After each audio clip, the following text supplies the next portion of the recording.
film. Don't rub it in. What was so special about this film that made you say, Oh I have look, to tell the story? I'd love to. Filmmaking is a great privilege. I mean, as a writer, to get to make the movie of your own script is really something. And but I'm fortunate. I work in a lot of other areas, TV and novels and theatre, and it also is hard to get a film going. But this particular project was a real labour of love, and one that I'm very grateful to Screen Australia and Screen West and all the funding bodies that make Australian movie making possible. You can't do it without them. It's been a dream ever since I first came to Australia 30 years ago to make a movie here, and to make one in my home state of WA was something very, very special indeed.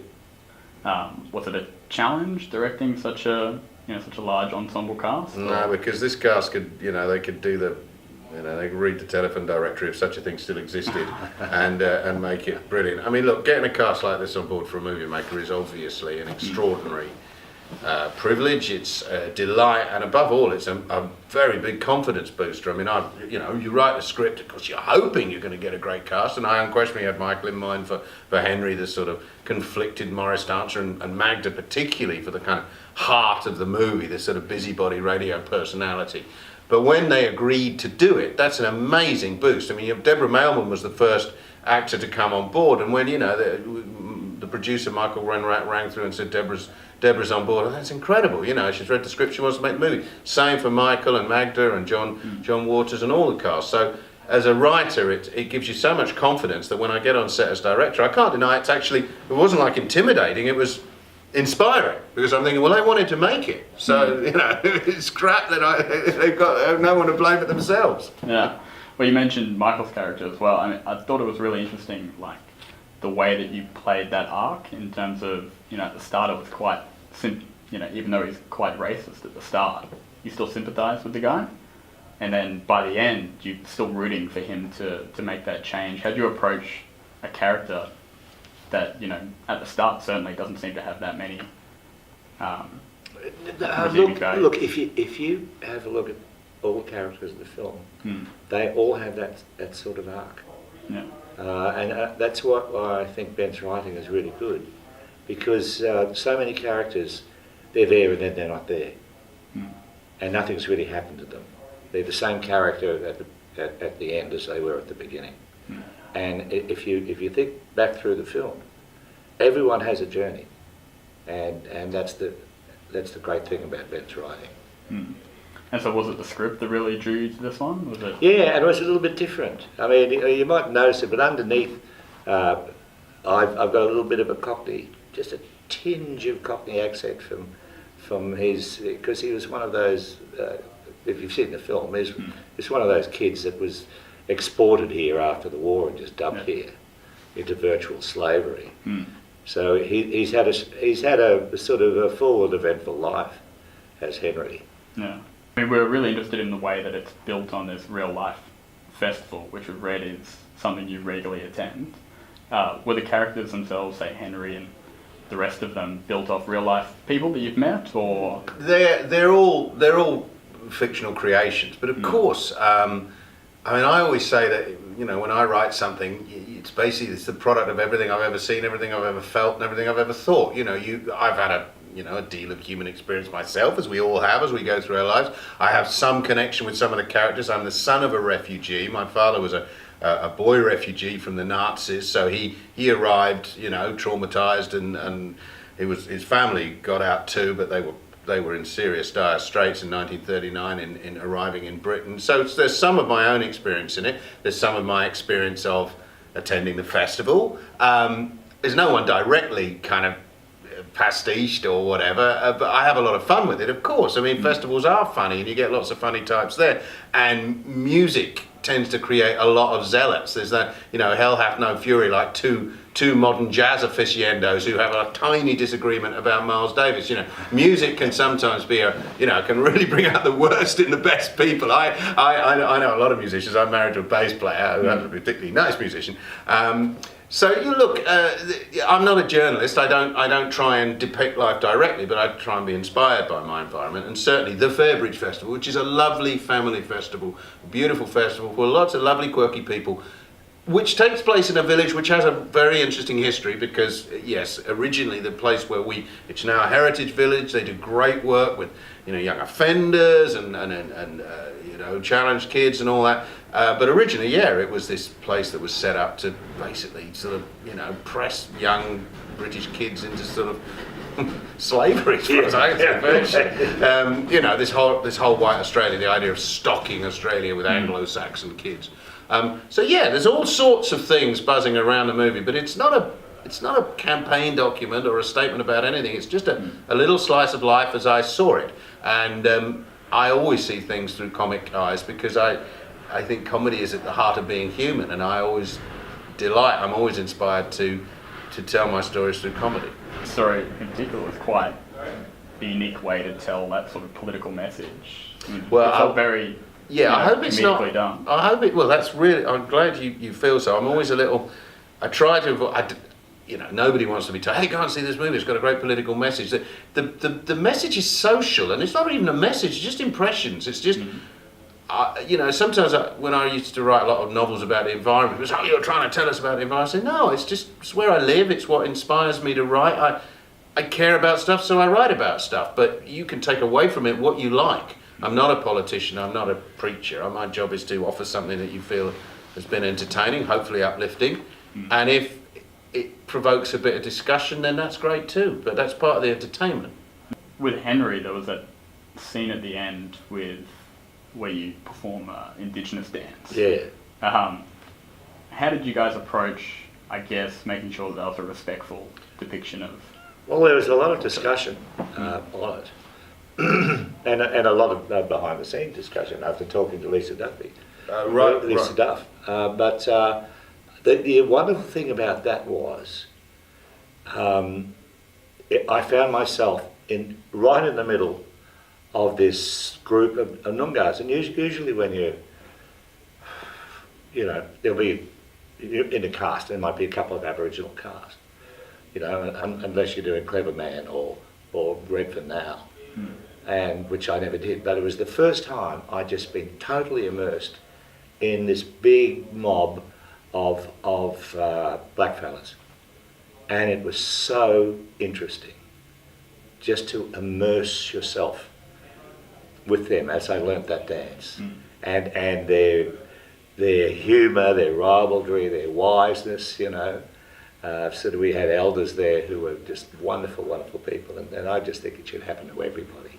Yeah, it was. When you there was a great deal of research, involvement, fellowship, and cooperation right from the beginning. Because clearly, if you're going to write a story that involves other people's lives and other people's history, you have to tread very carefully. I don't believe in this, this modern idea that everything that isn't your own direct experience is cultural appropriation. Clearly, no one can be a storyteller or an actor if they can only depict themselves. And anyway, we are all parts of a great cultural appropriation. We're all parts of the vast mismatch which is being human. But of course, I wanted and embraced and was so privileged to be really taken in to quite a lot of members of the Noongar community live and work at Fairbridge, and there's an elder, Kudar, who became our Aboriginal advisor, and we had a great time together, and he read the scripts and we talked. And obviously there are certain dances that you can't use and some that you can, and so he introduced me to our dancers and our dance group, all of whom are from the Binjara region. I don't call it the Peel region because it's kind of weird to name a region after somebody who perpetrated a massacre. But in so doing due process, I obviously had the great privilege of being, I can say, embraced. I spent a great deal of time with my friends in the Noongar part of our film company, and perhaps the most special night of the whole shoot was when we were treated to the smoking ceremony to begin. The whole cast and crew who were there at the time were able to take part in this ceremony, and for me, as a Pommy incomer, son of a refugee, to be dancing to didgeridoos under the vast West Australian sky out in Binjara, amongst this smoke. I'm not a religious person, but I think we're all spiritual people, and it was a very special thing to be involved with. So yeah, I can claim that we not only did we do due diligence, but we became bonded in a very special way, and there have been some marvellous times and tributes on both sides since, which have been, yeah, I mean, it's nice when making a film can enhance your life, enhance your experience, and give you friends that you never would have dreamt that you would otherwise have had, and yeah, it was a very special part of the film. One of the things I just wanted to go back to was the idea of, you know, when you do have such a large cast and you're telling so many stories, and I think it's really unique how this film sort of interlinks all of these stories under the same, I mean, you say it as one tent.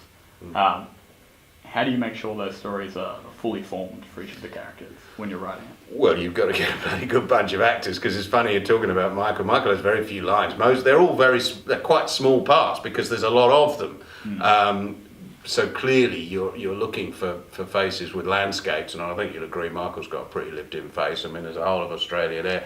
John Waters, you know, and then there's Magda. So clearly, great actors is a big part of the journey. But let me tell you, a great continuity person, great cinematographer, Katie Milwright, and in this particular case, a brilliant first assistant. I don't know why the first assistant's called a first assistant. It should be called God, really. John Fairhead, you know, to do the logistics. We shot this in 25 days on a $3.5 million budget. You know, we're very proud of the achievement, and that's all down to the skills of the all-Australian crew and John's management of weather, time, and budget on that incredibly tight schedule with this very large cast was, you know, a thing of true beauty. And, you know, when you look at these vast movies that are made for hundreds of millions of dollars, of course we all gasp in air or at the technical achievement, but I don't think they're anything like the achievement of managing a multi-story comedy against the weather and against the budget. So I pay tribute to the director's department led by John. I'm the privileged guy. I don't know why directors are ever arrogant. I mean, you should be the most humble person on the set, because you get to have your vision enabled by a community of artists. Of course, we understand the actors, but behind the actors is this vast community of artists and technicians.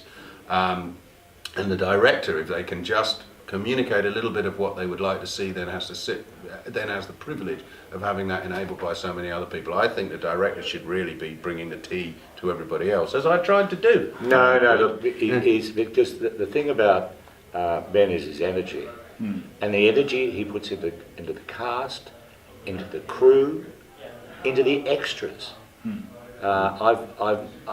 His energy is boundless, and that helped drive the whole thing too, mate. Well, it's communication. If you want to get the best out of people, first you have to try and give your best, but also it's always communicating the vision. And if you've got a bunch of background artists or extras, they're not being paid. They're all local community members who've said, well, we'll volunteer, and it's a hard day. But, you know, you get pushed around, you get told stand there, get told stand there. But if you want that vibrant moment when they're in the background and it's a real pub, and they are, you know, you've got to tell them what the scene's about. You've got to embrace them. And I've been on sets where directors, tell them stand there, tell that bloody bloke to stop shit. You know, I don't know how you would ever get a good product out of that. Certainly not on the kind of budgets we have to work on in Australia. Yeah. Maybe if you've got some vast budget, you can shoot again and again until even a rude, arrogant idiot can get something out of it. But if you want to work on a small budget, you need to communicate, you need to be respectful, and you need to give everything you've got, because that's exactly what you're expecting from everybody who's working longer hours for less money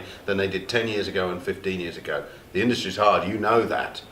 And we need to respect and love each other in it, and we will produce great work. And I hope that, well, certainly, I hope we've done our bit with this movie. Yeah, certainly. Well, just one last thing. You obviously have been, you know, in the Australian film industry for a long time. Have you seen it change since when you started back in? Yeah, what was the silent days like, Michael? You know, look, it hasn't got any easier. You know, it started, you know, with Tim Birstall's, you know, sort of sensational sort of movies, and Beresford, and we survived 10BA, the excesses of 10BA, but it has just got tougher and tougher and tougher. I was talking to some mates, some old mates, and we were going back over times in the Sullivans, and we sort of said in the Sullivans we were looking forward to when the industry And it's only later that we realise they were the good old times. It is really tough. Yeah. It is really, really tough. And is that, partly caused by funding concerns from? Yeah, It's of course. entirely caused by funding concerns. Yeah. I mean, there's a good side to it. Mike was saying in another interview, because it's great, young people can make a movie on an iPhone, and that's fantastic, and it's good that it can get up there. But if cinemas to survive, films being made for cinemas, we absolutely have to support our own industry, and makes economic sense. The only reason the big movies come into Queensland is because we have an incredible skills base here. I mean, sure, they get some tax and dollar incentives, but they wouldn't come if there wasn't a brilliant skills base to make the movie. But that skills base only exists because all those crews are making small Australian movies, and they have to be funded by the public because nobody else is going to. But the economic sense, I mean, we've shot in Binjara. We spent every dollar in our region. We employed only people locally, we spent locally. The money went straight back into the community, so it makes a lot of sense to have Screen Australia and to have this funding region. But of course, when politicians are looking for cuts, the arts, are going to be up the front. And you can understand some of that argument, but I make the economic argument. I say those cuts actually will damage the economy because Australia's film industry is an earner. It's an earner inside the country and outside the country. And that's the argument we need to make to the politicians. I'm part of the Make It Australian campaign, which the industry is currently running. Yeah. And that's a campaign we also had in the 70s. Oh, really? And we thought we were right, and we're not. It's an ongoing thing. Ongoing battle. Happening. Yeah. And in terms of these big blockbusters, if the Australian dollar goes up, they'll go out. Yeah. And I remember in '91 when they did Street Fighter here, the Australian crews were just appalled at the waste